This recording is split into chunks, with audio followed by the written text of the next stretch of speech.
एक फीती मिलनी है, एक स्टार मिलना है, मुझे रिवार्ड मिलने हैं, मुझे प्रमोशंस मिलनी हैं, तो एक्सेस होना लाजमी है। वो इसका समझ लो कि भाई ऑफशूट है उस चीज़ का। अदरवाइज भी सिक्योरिटी फोर्सेस की ये ड्यूटी है लॉ एंड ऑर्डर मेंटेन करना जी। फिर उनको आप आउट ऑफ टर्न प्रमोशंस क्यों देंगे? फिर आप उनको रिवार्ड्स क्यों देंगे? जब आप रिवार्ड्स की लालच देंगे, आउट ऑफ टर्न प्रमोशंस की देंगे, तो एक्सेसेस ऑटोमेटिकली होंगे जी। और मैं आपको सबसे बड़ी चीज़ बताऊं कि जमहूरियत में सबसे कीमती, सबसे अहम चीज़ है लोगों का एतमाद। सेंट्रल गवर्नमेंट, आज की जो गवर्नमेंट है, उसने लोगों का एतमाद खो दिया और उसका फ़ायदा ब्यूरोक्रेट्स उठा रहे हैं, अफीसरशाही उठा रही है, क्योंकि वो आल इन आल हैं, वो किसी के अकाउंटेबल है नहीं है, उनको कोई पूछने वाला ही नहीं है। उनको एक ही रंग में अब रंग गए हैं सभी लोग कि भाई जो दिल्ली कहता है यस मैन बन के लूटो, तो लूट रहे हैं।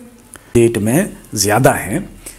अब आप खुद समझ सकते हो, मैं तो हम भी इसी का इंतज़ार कर रहे हैं कि भाई इनको क्या पावर्स देने। पहले तो कह रहे थे ना कि भाई इनको हम पूरी पावर्स देंगे, हम इनको इलाके की तरक्की करने के लिए। अब देखते हैं कितना फंड्स देते हैं इनको, क्या इनकी मुराद देते हैं। जब इन्होंने BDC का इलेक्शन करवाया, ब्लॉक डेवलपमेंट काउंसिल का, तो जब उसके चेयरमैन को बनाया तो बड़ी दुहाई थी यार, बहुत शोर सुनते थे पहलू में दिल का।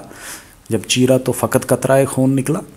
तो वही हालत हुई कि भाई पहले तो कहते थे हम DC साहब जो है वो उसका PA होगा, और DC के ऊपर प्रोटोकॉल दिया उसको, तो लास्ट में एक टूटी हुई कुर्सी भी नहीं मिली उसको बैठने के लिए, दफ्तर नहीं मिला। बिल्कुल।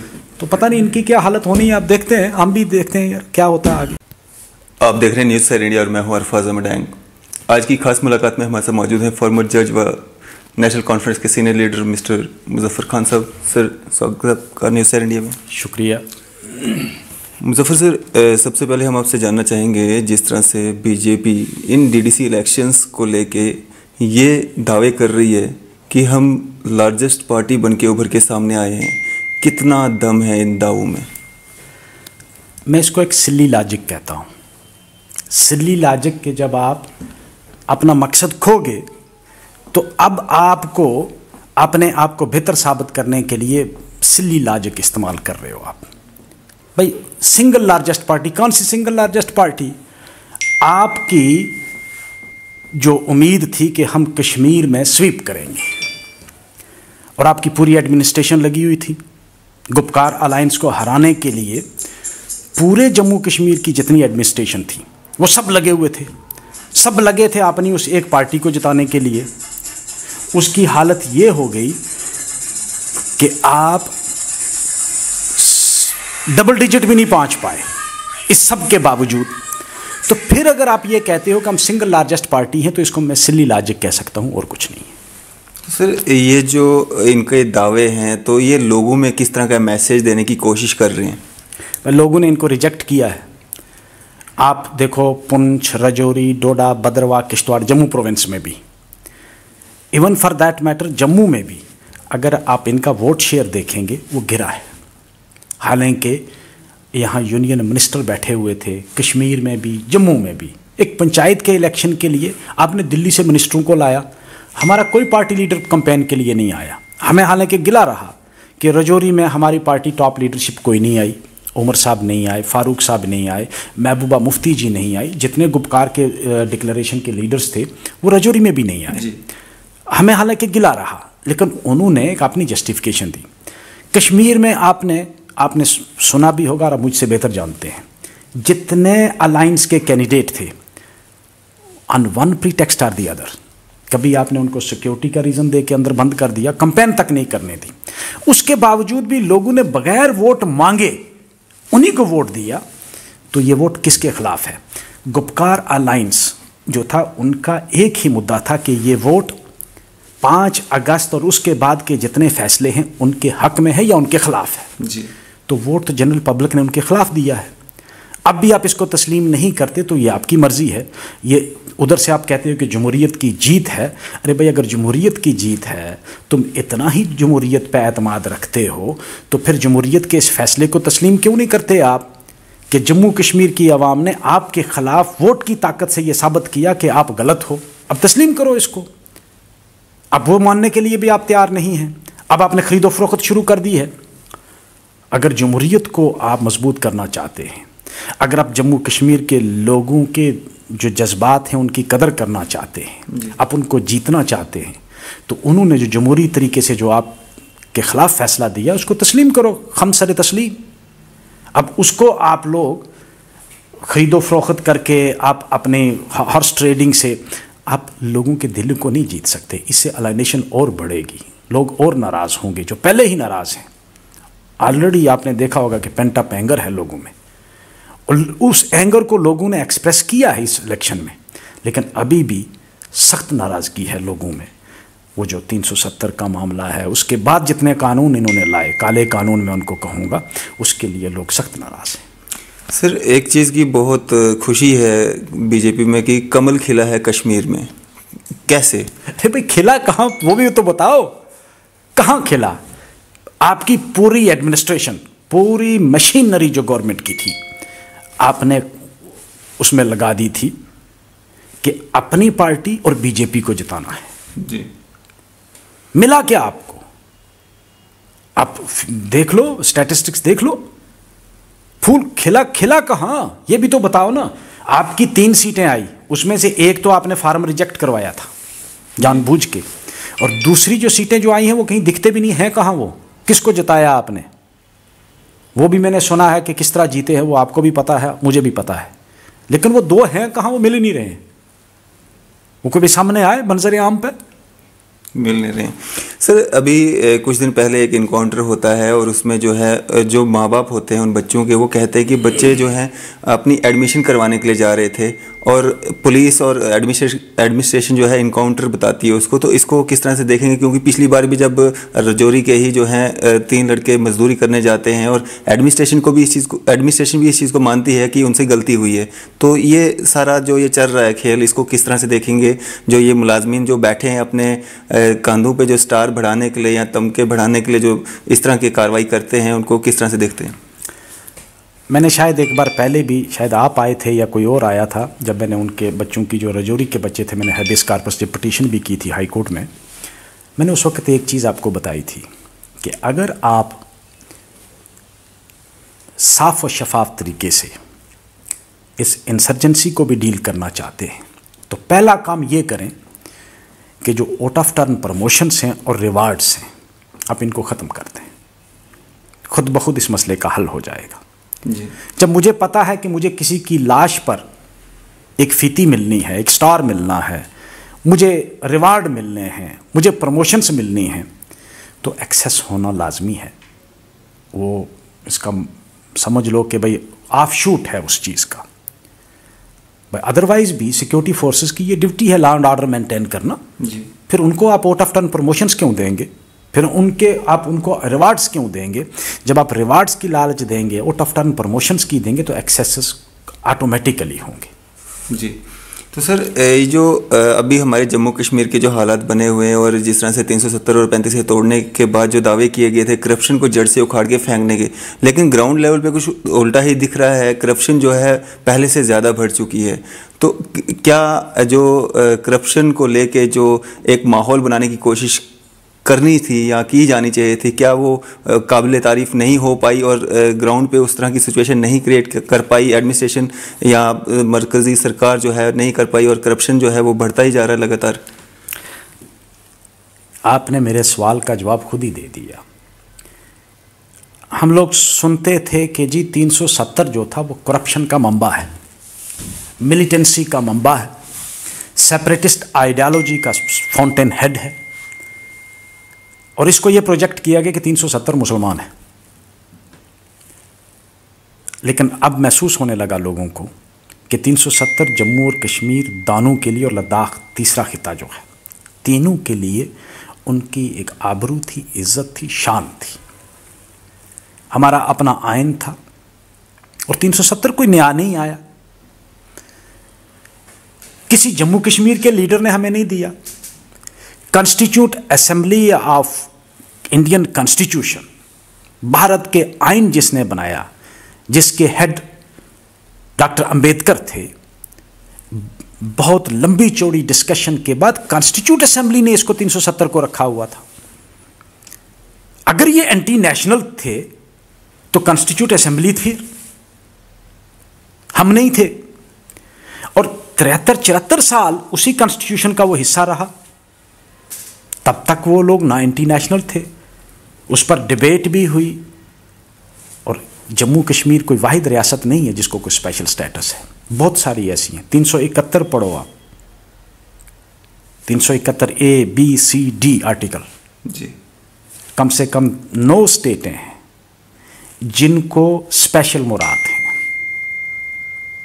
और आप नॉर्थ ईस्ट की कुछ स्टेट्स हैं जिनमें आपकी जो लेजिस्लेचर है, स्टेट की लेजिस्लेचर, उसी स्टेट की लेजिस्लेचर, वो भी जो कानून पास करेगी, जब तक कि उसकी डिस्ट्रिक्ट कमेटी नहीं करेगी, वो उस डिस्ट्रिक्ट में लागू नहीं होता है कानून।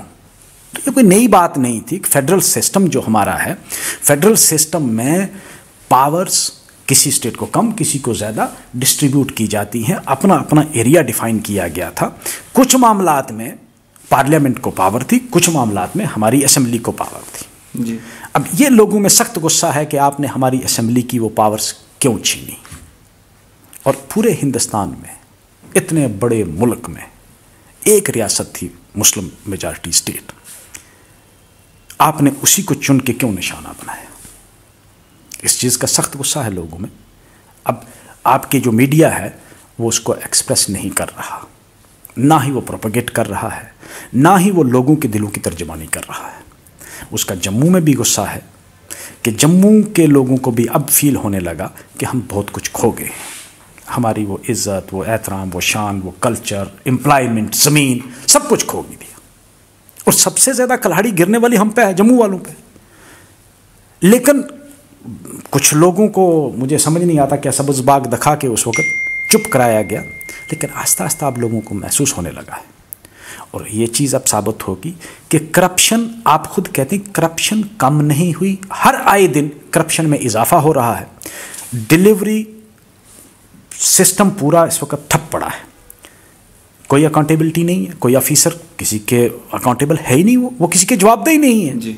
तो जब तक आप जमहूरी सिस्टम को बहाल नहीं करोगे, जब तक आप ये जो आपने जो चीज़ें हमसे छीनी हैं गैर कानूनी तरीके पर, गैर आइनी तरीके पर, उनको जब तक आप वापस नहीं करोगे, लोगों का एतमाद आप बहाल नहीं कर सकते। और मैं आपको सबसे बड़ी चीज़ बताऊं कि जमहूरियत में सबसे कीमती, सबसे अहम चीज़ है लोगों का एतमाद। सेंट्रल गवर्नमेंट, आज की जो गवर्नमेंट है, उसने लोगों का एतमाद खो दिया और उसका फ़ायदा ब्यूरोक्रेट्स उठा रहे हैं, अफीसरशाही उठा रही है, क्योंकि वो आल इन आल हैं, वो किसी के अकाउंटेबल है नहीं है, उनको कोई पूछने वाला ही नहीं है। उनको एक ही रंग में अब रंग गए हैं सभी लोग कि भाई जो दिल्ली कहता है यस मैन बन के लूटो, तो लूट रहे हैं। करप्शन आप खुद कहते हो, आप भी कहते हो, मुझे भी पता है, मैं तो यार इसी सोसाइटी का हिस्सा हूँ। करप्शन 1 गुना नहीं, 2 गुना नहीं, 10 गुना बढ़ी है। पिछले 1-1.5 साल में 10 गुना करप्शन बढ़ गई है, क्योंकि वो अकाउंटेबल है ही नहीं है, भाई उनको कोई पूछने वाला नहीं है जी। तो एक रशियन स्कॉलर ने कहा है, power corrupts and absolute power corrupts absolutely. जी। तो ये वो स्टेज है कि एब्सोल्यूट पावर जब ब्यूरोक्रेट को आप दोगे तो वो करप्शन तो होनी होगी। बिल्कुल। तो सर क्या जो डीडीसी जो जीत के आए हैं, अब तो 75 सीटें बीजेपी के खाते में गई और 205 जो हैं गुपकार अलायंस ले गया, तो क्या आपको लगता है कि डीडीसी जो काउंसलर हैं उनको जिस तरह की पावरें देने की जो बात कही गई थी वो अब दी जाएंगी? क्योंकि अगर 75 बीजेपी के हैं तो अपोजिशन जो अब उभर के सामने आई है 205 गुपकार के पास जाएंगी, तो वो पावरें मिल पाएंगी? भाई 205 नहीं, अब बहुत सारे जो लोग इंडिपेंडेंट पार्टियों के कुछ लड़े थे, कुछ पीडीपी के, कुछ एनसी के, तो वो भी वापस ज्वाइन कर गए हैं। 205 तो आप उस दिन की बात बता रहे जिस दिन काउंटिंग हुई जी। आज की डेट में ज़्यादा हैं। अब आप खुद समझ सकते हो, मैं तो हम भी इसी का इंतज़ार कर रहे हैं कि भाई इनको क्या पावर्स देने। पहले तो कह रहे थे ना कि भाई इनको हम पूरी पावर्स देंगे, हम इनको इलाके की तरक्की करने के लिए। अब देखते हैं कितना फंड्स देते हैं इनको, क्या इनकी मुराद देते हैं। जब इन्होंने बीडीसी का इलेक्शन करवाया, ब्लॉक डेवलपमेंट काउंसिल का, तो जब उसके चेयरमैन को बनाया तो बड़ी दुहाई थी यार, बहुत शोर सुनते थे पहलू में दिल का। जब चीरा तो फ़कत कतराए खून निकला, तो वही हालत हुई कि भाई पहले तो कहते थे हम डीसी साहब जो है वो उसका पीए होगा, और डीसी के ऊपर प्रोटोकॉल दिया उसको, तो लास्ट में एक टूटी हुई कुर्सी भी नहीं मिली उसको बैठने के लिए, दफ्तर नहीं मिला। बिल्कुल। तो पता नहीं इनकी क्या हालत होनी है। आप देखते हैं, हम भी देखते हैं यार क्या होता है आगे। आप भी देखो, हम भी देखते हैं। सर, जहाँ एक तरफ बीजेपी जो मतलब दावे कर रही है कि एक सिंगल लार्जेस्ट पार्टी बन के उभरी है, वहीं अगर हम रविंदर रैना जो कि प्रेसिडेंट हैं भारतीय जनता पार्टी के, उनकी खुद की जो घर की सीट थी वो हार गए। लोगों की रिजेंटमेंट है बीजेपी के खिलाफ। वो इसीलिए लोगों ने हराया कि बीजेपी के सदर के लोकल सीट है, उसको हराया लोगों ने। लोगों ने साबित किया कि हम आपके इन फैसलों के खिलाफ हैं। लेकिन ये मानेंगे नहीं, ये थोड़ा कहेंगे कि लोग हमारे खिलाफ हैं। ये कहेंगे नहीं नहीं, लोग नहीं, ये दो चंद गिने चुने लोग हमारे खिलाफ हैं। लेकिन वोट किसने दिया? वोट तो आम लोगों ने दिया, और बिना मांगे दिया जी। किसी ने वोट नहीं मांगा लोगों से गुपकार अलायंस के लिए। कश्मीर में क्यों कोई निकला बाहर लीडर? कोई जलसा नहीं हुआ, कोई मीटिंग नहीं हुई। कैंडिडेट्स को भी आपने बंद करके रखा, लोगों ने खुद ब खुद वोट दे दिया अलायंस को जी। तो अभी हम भी इंतजार में बैठे हैं कि इनको क्या पावर्स मिलती हैं। तो सर, क्या लगता है आपको, मतलब असेंबली जो इलेक्शंस हैं, क्या उम्मीद करते हैं कि देखने को मिलेंगे जम्मू कश्मीर को? अभी नियर फ्यूचर में तो मुझे नहीं लगता है जी कि ये असेंबली इलेक्शन करवाएंगे। और मैं ज़ाती तौर पर, पता नहीं पार्टी का क्या फ़ैसला होगा, मैं ज़ाती मेरी राय है कि हमें इस ऐसे हालात में इलेक्शन लड़ना भी नहीं चाहिए जब तक कि हमारी स्टेट और आर्टिकल 370 पर और 1335A पर सुप्रीम कोर्ट का कोई फैसला ना आए, तब तक तो इलेक्शन जो है वो बेमानी रहेगा। सर, अगर हम बीजेपी की बात करें तो बीजेपी के पास पहले मुद्दे हुआ करते थे 370-35 से, तो अब क्या स्टेट वापसी मुद्दा रहेगा उनका? बीजेपी का? जी भाई, बीजेपी ने तो स्टेट छीनी है तो वो वापस उनसे कौन मांगेगा? उन्होंने तो छीनी है, तो उनसे क्या तवक्को रखते हैं कि वो कहेंगे कि स्टेट वापस करो? स्टेट वापस का बाकी पार्टियों का मुद्दा हो सकता है, उनका एक चुनावी मुद्दा भी हो सकता है, या पब्लिक ओपिनियन बनाने के लिए अपोजिशन पार्टीज जो पार्लियामेंट में हैं उनका मुद्दा हो सकता है। लेकिन बीजेपी का तो मुझे नहीं लगता है कि उनको ये जवाब भी नहीं बनता है कि वो ये मुद्दा उठाएं कि खुद ही आप छीनें और खुद ही कहें भैया वापस करो। जिस तरह से अमित शाह जी ने कहा था कि कुछ समय के बाद जो है स्टेट वापस कर दी जाएगी, मतलब मुद्दा तो बनेगा उनकी तरफ से भी। देखो, ऑनरेबल होम मिनिस्टर ने कभी आज तक कोई वादा करके पूरा किया हो तो हम उम्मीद रखें। जब आज तक कोई वादा पूरा ही नहीं किया तो हम कहाँ से उम्मीद रखेंगे? जी, उन्होंने ठीक है पार्लियामेंट, हालांकि मैं उम्मीद करता हूँ, मैं एक्सपेक्ट करता हूँ कि एक मुल्क का होम मिनिस्टर, इतने बड़े मुल्क का, दुनिया की सबसे बड़ी जमहूरियत का home minister, floor of house पे जो वादा करे वो पूरा करे। चाहे वो प्राइम मिनिस्टर साहब करें या ऑनरेबल होम मिनिस्टर करें, वादा पूरा करना चाहिए। लेकिन जो तारीख के जो शाहिद हैं वो इसके बरक्स हैं। जी मुजफ्फर सर, आम जनता को भी और यूथ को खासकर जो है एक उम्मीदों के पुल बंधवाए जाते हैं। अभी 4G का इंतज़ार जो है हर महीने जो यूथ कर रहा है कि 4G मिलेगा, 4G मिलेगा। अभी कुछ दिन पहले ही एक स्टेटमेंट दिया था LG साहब ने, उन्होंने भी कहा था कि कुछ दिनों में जो है 4G मिल जाएगा। फिर से डेट पे डेट, तारीख पे तारीख, तारीख पे तारीख। कितने हालात ख़राब हैं। एक तरफ से कह रहे हैं हालात ठीक हैं, दूसरी तरफ से 4G नहीं दिया जा रहा है लोगों को। खैर 4G, अब मैं बताऊँ आपको कि भाई इतने लोग मायूस हो गए हैं कि चंद कुछ जो नौजवान हैं जो सोशल मीडिया पे एक्टिव हैं वो 4G की डिमांड करते हैं। अब मायूसी की ये हद हो गई है कि लोगों को ना तो इनसे कुछ उम्मीद है, और मुझे लगता है कि अब वो इतने तरस गए हैं कि अब उनको कोई खुशी भी नहीं होगी। अगर 4G मिलता भी है लोगों को तो अब लोगों को कोई उतनी बड़ी खुशी होने वाली भी नहीं है। अब तो मांगते भी नहीं है लोग, अब पता है मांगते भी नहीं है। अब तो लोगों ने मांगना भी छोड़ दिया है, क्योंकि उनको पता है कि भाई हमारे मांगने से हमारे जज्बात की, हमारी जो ख्वाहिशात की वहाँ कोई वैल्यू नहीं है, बल्कि उसके बरक्स है कि जो चीज़ आप मांगोगे हम वो नहीं देंगे आपको। तो एक इतने बड़े मुल्क के जो हुकूमत है ये शोभा नहीं देता कि आप देखो, आप किसानों की हालत देखो पंजाब के, अब ज़िद पे अड़ के किसान बेचारे सर्दियों में मर रहे हैं।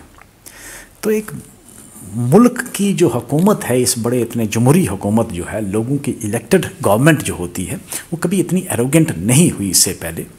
तारीख़ में कुछ हैं, कुछ मौके ऐसे आए कि मिसेस इंदिरा गांधी ने इस तरह की एरोगेंस दिखाई कभी, लेकिन ये एरोगेंस ज़्यादा देर चलने वाला नहीं। और मैं ये भी आपको बताऊं कि जब आप जुल्म की हद क्रॉस कर जाए ना, तो एक नेचर का एक अपना सिस्टम है कि उसका डाउनफॉल भी आता है। अब हम पर, ख़ासकर जम्मू कश्मीर लद्दाख के लोगों पर ना जुल्म की आखिरी हद क्रॉस हो गई है जी। एंड एक अंग्रेज़ी में एक मुहावरा है, only when it is dark enough you can see the stars. Ji.